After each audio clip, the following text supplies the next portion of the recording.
blogging in the context of being a teacher because I do write about political issues, I do write about institutional issues, and I do write about the rhetoric of the university because I'm fascinated with complicated bureaucratic institutions and their rules. And of course, that means that I'm going to sometimes write about my work environment. And I made a short PowerPoint. I know we've been dissing PowerPoint all week. We're reading Tufte in our class, so we're looking at the cognitive style of PowerPoint, and yet, nonetheless, I did this just to sort of give a few talking points about the other writing that some of us do. Oh, this didn't get updated. How annoying. This slide should say, so many blogs, so little time. This is my blog, Virtuality. This is also a blog that I write for as a team member called Civocracy. It's Siva Vaidyanathan's blog that's about intellectual property, free culture, and critical information studies. I also sometimes write for Julia's blog, very rarely, but every once in a while when I feel like I have something really charming that my children did, I feel compelled to sort of share it with the world because you can't write about your kids on your own blog. And then I'm also starting up a collaboration with a bunch of Europeans who do work on social marketing and public advertising campaigns, looking at the sort of rhetoric of public health.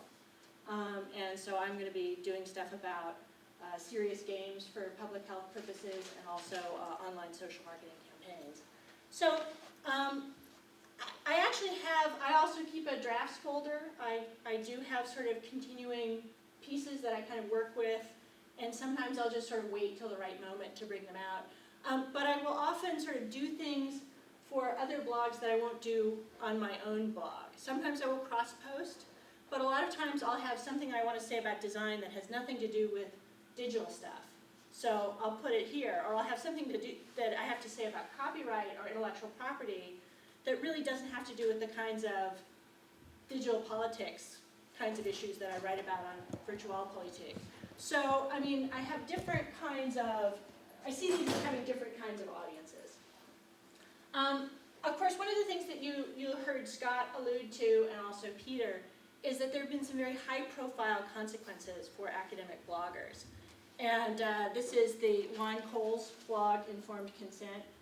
His blog was considered to be a factor in his not being hired by Yale University. And then Daniel Dresner's blog, which became an issue when he was up for tenure. So it's true that, that expressing political opinions can have consequences when committees are made up of people who have concern about political bias. And so, you know, I have to say, when I see that, 3,000 people have viewed my profile on my Blogger site, I do sometimes wonder how many of those are people on search committees, which makes me anxious to think about. Because often you get sort of asked kind of left field questions about your political views, and you're thinking, how did this person know this from my talk?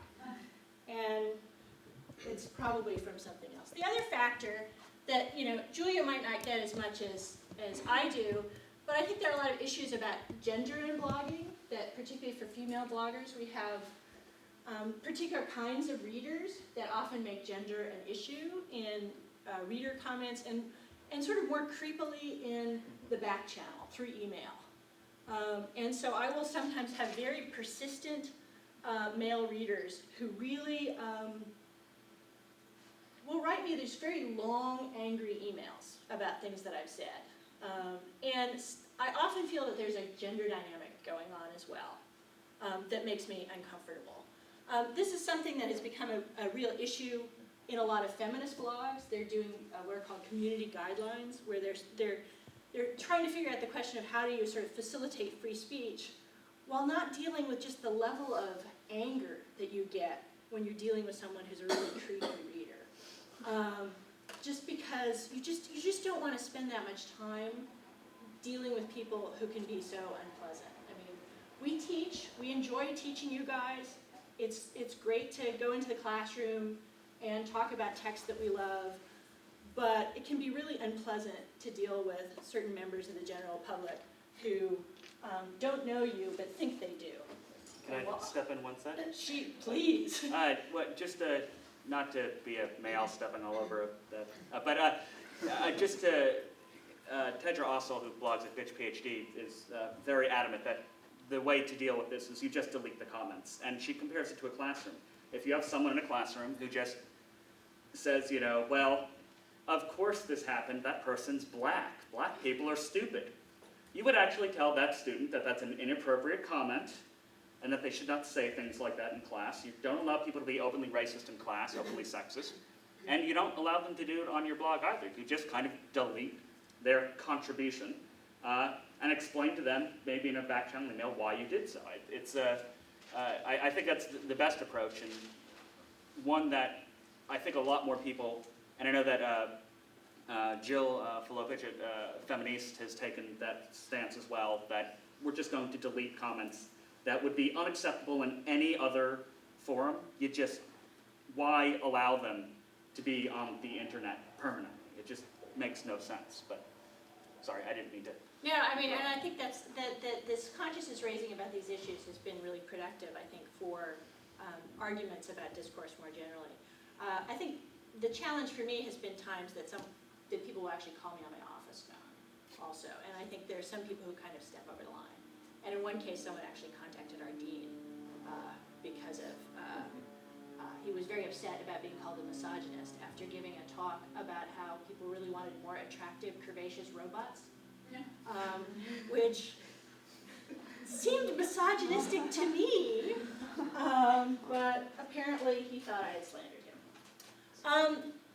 There was a recent study done by a graduate student at Northwestern who looked at this question, why academics blog, did a survey.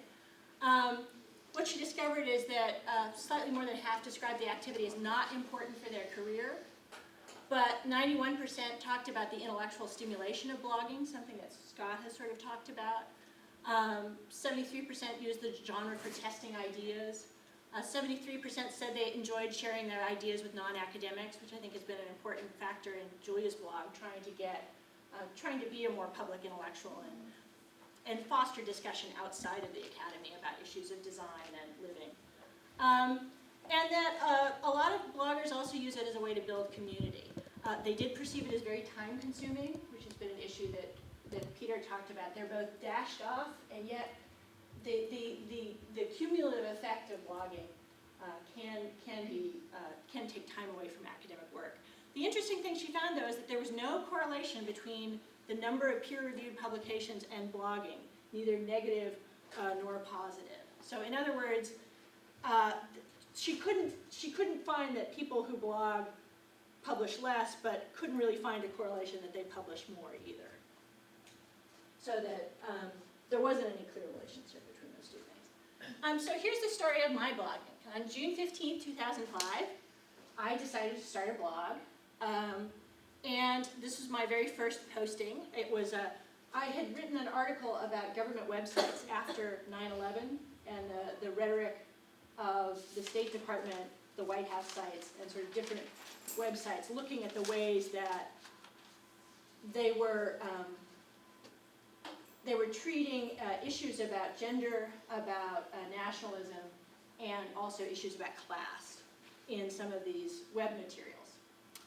So I was kind of a obsessive rhetorical reader of government websites, and had spent years, in fact, looking at the rhetoric of different government websites. And I noticed that there was this big change in the FBI website, where they went from this kind of dark, kind of gamer kind of background. You know, this is sort of a classic, you know, kind of with the shiny letters and everything, the kind of classic, you know, game forum kind of look, to something that looks much more sort of printer-friendly, but also more kind of governmental and officious.